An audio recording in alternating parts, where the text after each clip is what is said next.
UP में योगी सरकार के एक ऐलान से मदरसों में मच गया हड़कंप। मदरसों के अंदर पिछले कुछ दिनों से ऐसी कई चीजें चल रही थीं, जिसकी भनक अब योगी सरकार को लग चुकी है और अब बहुत बड़ा एक्शन होने वाला है। पिछले हफ्ते योगी ने ऐलान किया था कि सभी मदरसों में क्लास शुरू होने से पहले राष्ट्रगान गाया जाएगा, लेकिन अब योगी आदित्यनाथ ने 7,000 से ज्यादा मदरसों की जांच करने का ऐलान कर दिया है।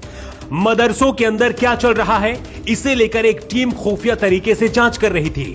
योगी सरकार को पिछले एक महीने के अंदर अमरोहा, गोंडा और कुशीनगर जिले से मदरसों के अंदर चल रहे खेल की शिकायत मिल चुकी थी। इसके बाद जब ये जानकारी योगी आदित्यनाथ तक पहुंची तो योगी एक्शन मोड पर आ गए। मदरसों पर हमेशा आतंकी गतिविधियों और मुस्लिम कट्टरवाद फैलाने के आरोप लगते रहे हैं, लेकिन इसके बाद भी योगी सरकार ने सरकारी स्कूलों की तरह सुविधाएं देने का ऐलान किया था। इसके साथ ही मदरसों के शिक्षकों को सरकार की तरफ से 6 से 12 हजार तक की सैलरी भी दी जाती है। लेकिन योगी तक जो खुफिया रिपोर्ट पहुंची, उसके मुताबिक सरकार की योजनाओं का कुछ मदरसों में गलत तरीके से फायदा उठाया जा रहा था। उत्तर प्रदेश के अंदर दर्जनों ऐसे मदरसे चल रहे हैं जहां ना तो कोई बच्चा पढ़ने के लिए जाता है और ना ही ये मदरसे खुलते हैं। सिर्फ मदरसों के नाम पर सरकार को लूटा जा रहा था।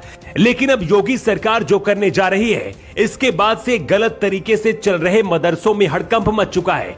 हैरानी की बात तो यह है कि अब 7,000 से ज्यादा मदरसों की जांच योगी सरकार कराने जा रही है। ऐसे में आप अंदाजा लगा सकते हैं कि क्या होने वाला है। कुछ लोग ये भी दावा कर रहे हैं कि अगले 1 साल के अंदर योगी सरकार यूपी में चल रहे सभी मदरसों को बंद कर देगी। लेकिन हमारे सूत्र बताते हैं कि योगी आदित्यनाथ का मकसद मदरसों को बंद करना नहीं, बल्कि कुछ और है जो हम आपको बताने जा रहे हैं। मदरसों में क्या पढ़ाया जा रहा है, शिक्षा कैसी हो रही है, इसे लेकर योगी सरकार एक अलग से विशेष टीम बनाने जा रही है जो इन तमाम चीजों पर जांच करेगी। और जहां भी लापरवाही दिखी वहां योगी का बुलडोजर भी चल सकता है। पूरे देश में 2 तरह के मदरसे हैं। एक मदरसे वो हैं जो चंदे से चलते हैं और दूसरे मदरसे वो हैं जिन्हें सरकार की ओर से फंड मिलता है। इन मदरसों को इस्लाम की तालीम देने के लिए बनाया गया था। 80 के दशक के बाद कुछ मदरसों में दूसरे स्कूलों की तरह ही हिंदी, अंग्रेजी और दूसरी भाषाएं भी पढ़ाई जाने लगी, लेकिन ये व्यवस्था सिर्फ कुछ मदरसों तक ही कायम है। देश के अधिकांश मदरसों में अब भी सिर्फ इस्लामिक शिक्षा ही दी जाती है। आपको याद होगा, पिछले हफ्ते योगी सरकार ने ऐलान किया था कि सभी मदरसों में राष्ट्रगान अनिवार्य होगा। अभी तक मदरसों में राष्ट्रगान नहीं होता था, लेकिन अब आपको यूपी के सभी मदरसों में राष्ट्रगान होता भी सुनाई देगा। सूत्र बताते हैं कि योगी आदित्यनाथ जो अब करने जा रहे हैं, इसकी प्लानिंग करीब 3 साल पहले ही कर ली गई थी और आने वाले 5 सालों में मदरसों को भी सरकारी स्कूलों की तरह आधुनिक शिक्षा से जोड़ दिया जाएगा। कुछ दिन पहले योगी सरकार ने यह भी कहा था कि मदरसों की पढ़ाई से अलग यहां पर हिंदी, अंग्रेजी और गणित की परीक्षाएं भी मदरसों में कराई जाएंगी।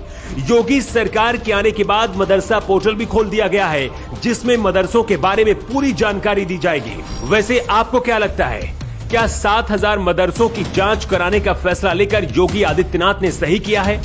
आप अपना जवाब कमेंट बॉक्स में दे सकते हैं। न्यू टाइम्स के लिए ब्यूरो रिपोर्ट।